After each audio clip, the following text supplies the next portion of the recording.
గౌరవ ముఖ్యమంత్రి గారు మనవి చేస్తున్నాను. నేను 2 మంత్రి పదవులు మిగిలి ఉన్నాయి. ఒకటి లంబడోళ్ళకి ఇవ్వాలి, ఒకటి యాదవులకి ఇవ్వాలి. ఒకటి గిరిజన మంత్రి సీతక్క ఉంది, ఆదివాసి బిడ్డ. ఇంకొకటి ఇలా ఎస్టీ నుంచి లంబాడ జాతి నుంచి వాళ్ళు కూడా ఇవాళ ఎమ్మెల్యే గెలుచున్నారు. వాళ్ళ మీ ఇష్టం వచ్చినడికి ఇవ్వండి, బర్త్ చేయండి. 106 గ్రామాలలో ఇవాళ లంబాడ జాతి బ్రహ్మాండంగా కాంగ్రెస్ పార్టీకి ప్రమాదం పట్టిరు. అదేవిధంగా యాదవులు ప్రతి ఊర్లో యాదవులు ఉన్నారు. అందుకే 2 మంత్రి పదవులు మిగిలి ఉన్నాయి.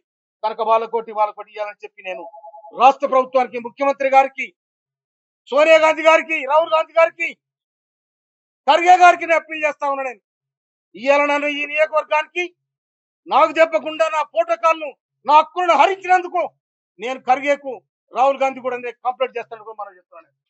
అందుకోసమనే నేను మీ కాళ్ళ చేతులలో కాలు పట్టుకొని నిలబట్టుకొచ్చాను కాదు.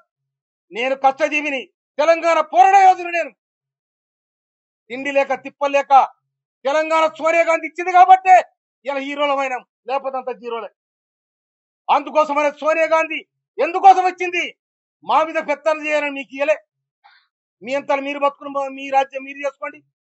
వాడు ఎస్సీలు ఉంటే వానికి ఎవరికి అవకాశం వాడు చేసుకోమని చెప్పింది. కానీ ఇలా మా మీద మీ పెత్తనం ఏంటి? మా మీద మీ దులు ఏంటిది? మండలపాడు నేను 9 మంది మండలపాడు అధ్యక్షుల అభిప్రాయం తీసుకొని ప్రకటించిన నిన్ను ఆపేద్దాము. నీకెక్కడిది? ఎవరిచ్చి నీకు అధికారం? ఎవరిచ్చి నీకు? తుంగతుర్తిలో ఉన్న కాంగ్రెస్ పార్టీ కార్యకర్తలందరికీ ఒకటే మాట చెప్తున్నా. నా అభిమానులకు, నా పిలుపు మేరకు సామెల్ని గెలిపించిన మీరందరికీ కూడా నేను క్షమాపణ చెప్తున్నా. ఒక తప్పుడు వ్యక్తిని తీసుకొచ్చి టికెట్ ఇప్పించినా అని చెప్పి నాకు అర్థమైంది. మీకు క్షమాపణ చెప్తున్నా. మందుల సామెల్ గారు ఏది ఆలోచించి మాట్లాడుతుర్రో, నాకు టికెట్ ఇప్పియమని చెప్పి మా ఇంటికి ఒక 100 సార్లు వచ్చిండు.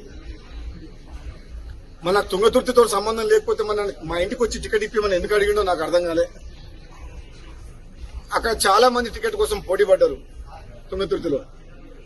కానీ మందుల సామెల్ గారికి నేను మాట ఇచ్చిన, నేను తప్పకుండా నేను అసెంబ్లీలోకి తీసుకెళ్తా, నువ్వు అసెంబ్లీలో అడుగు పెడుతున్నావు నీకు మాట ఇచ్చిన. నేను తిరుపతిలో ఉన్నప్పుడు ఫోన్ చేస్తే ఆయన ఫోన్ చేసి ఇదే మాట చెప్పిన, నీకు మాట ఇస్తున్న దేవుని సమక్షంలో నువ్వు అసెంబ్లీలో అడుగు పెడతావని చెప్పిన.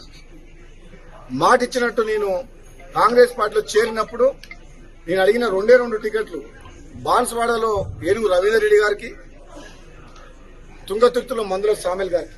ఈ 2 టికెట్లు కూడా నేనే అధిష్టానంతో మాట్లాడి నా టికెట్ తో పాటు వాళ్ళ టికెట్ తీసుకొచ్చి నేను. అదే కాకుండా ప్రచారం కూడా వ్యక్తిగతంగా నేను మున్గోడు ఎమ్మెల్యేగా వండుకుంటూ నకరికల్లు, తుంగతుర్తి, భువనగిరి, ఆలేరు, సూర్యాపేట ఈ నియోజకవర్గాల్లో నాకున్న తక్కువ సమయంలో కూడా వాళ్ళ గెలుపు కోసం నేను ప్రచారం చేసి వాళ్ళందరినీ కూడా గెలిపించిన. మొదటి నుంచి కాంగ్రెస్ పార్టీ నమ్ముకున్న కార్యకర్తలకు అన్యాయం జరగవద్దు అని చెప్పి గాంధీ భవన్ సాక్షిగా చెప్పినా, మళ్ళా ఇప్పుడు చెప్తున్నా, తుంగతుర్తి నగరకల్ కాదు రాష్ట్రం మొత్తంలో తెలంగాణలో ఉన్న కాంగ్రెస్ పార్టీ కార్యకర్తలను కాపాడుకోవాల్సిన బాధ్యత నాలాంటి వ్యక్తి మీద ఉన్నది. ఈ ఆయారాం గయారాంలకు భయపడేది లేదు. నిజమైన కాంగ్రెస్ పార్టీ కార్యకర్తలను కాపాడుకోవాల్సిన బాధ్యత పిసిసి ప్రెసిడెంట్ మహేష్ కుమార్ గౌడ్ మీద, AICC in charge general secretary Meenakshi Natarajan గారి మీద, రాష్ట్ర కాంగ్రెస్ నాయకుల మీద, మాలాంటి వ్యక్తుల మీద, అధిష్టానం మీద ఉన్నది.